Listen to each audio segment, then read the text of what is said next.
یہ کہتے ہیں جی کہ جو اداکار بیٹھے ہوتے ہیں جو پورے 11 ماہ تک دین کی بات نہیں کرتے، دنیا کے معاملات کو چلاتے ہیں، اگر اس کو ہم پیش نظر رکھیں تو کوئی گناہگار شخص بھی پھر دین کی دعوت نہیں دے سکتا؟ کیا گناہگار کو اجازت نہیں ہے کہ وہ دین کی تقریب لا سکتا؟ پہلی بات تو یہ ہے کہ آپ نے کبھی پاکستان کے ٹیلی ویژن والوں نے کبھی زندگی میں آج تک کسی مولوی کو بٹھایا ہے کہ اس دفعہ جو فلمیں ریلیز ہوئی ہیں ذرا ان پہ تبصرہ کرو؟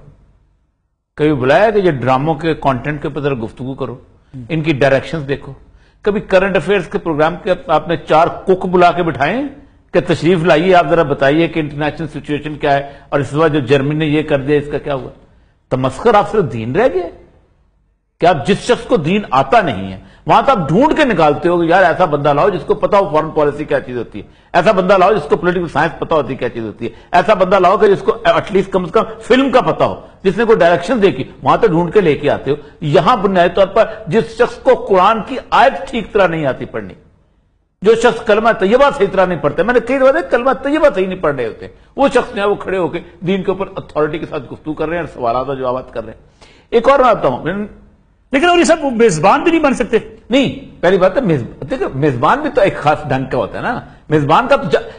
دنیا میں میزبان کا علم، آپ کا علم اگر آپ کے مقابل کے لوگوں سے کم ہوگا تو آپ میزبانی نہیں کر سکیں گے۔ وہ اینکر ختم ہے کوئی جو کاؤنٹر ہی نہیں کر سکتا۔ میں نے ایک آیت پڑھی، آپ میں سامنے آپ کو اگر آیت کا مفہوم نہیں علم تو آیت تو گزر گئی، میں اس کا جو مرضی مطلب بیان کرتا پھر آپ کو تو سر سے گزر گیا اور ان کو تو بالکل نہیں پتا ہوتا۔ ایک اور چیز، دوسری بات ہے کہ صرف اکیلے جمعے کے اوپر اللہ تعالیٰ نے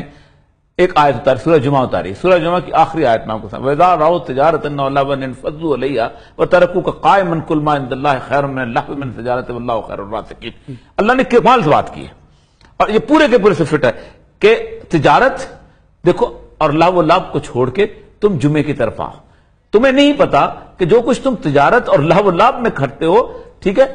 وہ اس سے بہتر ہے جو اللہ کے پاس اللہ پھر دعویٰ کرتا ہے واللہ خیر الرازقین، اللہ بہترین رزق دینے والا ہے۔ اگر تم یہ ٹی وی چینل کی نشریات اگر چھوڑ دو گے، اگر تم اس میں 40 کروڑ روپے اور 50 کروڑ روپے کی آمدنیاں چھوڑ دو گے تو اللہ تمہیں بہتر راستہ دے دے گا، لیکن نہیں، ہم نہیں چاہتے۔ ایک تو یہ ہے، دوسری چیز یہ ہے کہ اس پوری کی پوری ٹرانسمیشن کو ڈیزائن اس لیے کیا جاتا ہے کہ خاص طور پہ 2 اوقات کو ضائع کیا جائے، اور وہ دونوں اوقات وہ ہیں کہ جن کے بارے میں اللہ تبارک تعالیٰ نے فرمایا کہ یہ قبولیت کے اوقات ہیں۔ اللہ کے رسول صلی اللہ علیہ وسلم جس وقت دیکھیں نا، آپ رمضان آتا ہے، رسول اللہ علیہ وسلم کی تیاری دیکھیں اور اپنی تیاری دیکھیں۔ رسول اللہ کی تیاری کیا ہے کہ آپ کمر کس لیتے تھے، آپ نکلتے تھے، آپ خیرات شروع کر دیتے تھے، لوگ آپ نمازوں میں اضافہ کر دیتے، نوافل میں اضافہ کر دیتے، آپ روزوں میں اضافہ کر دیتے، یعنی تاکہ میں رمضان کے لیے تیار ہوں۔ ہماری تیاری کیا ہے؟ ذرا پتہ کرو وہ فلانا جو ایکٹر ہے فارغ ہے کہ نہیں ہے، ذرا پتہ کرو تمہارے جو بینڈ والے ٹھیک ہیں کہ نہیں ہے، ذرا پتہ کرو وہ اس کا ہارمونیم کی وہ ٹھیک ہے کہ نہیں ہے، ذرا پتہ کرو انعامات ٹھیک ہو گئے کہ نہیں ہے، فلاں کی آ گئی ہمارے پاس نہیں آ گئی، ہم کیسے اچھالیں گے۔ ہم اس میں لگے ہوتے ہیں، یہ ہماری رمضان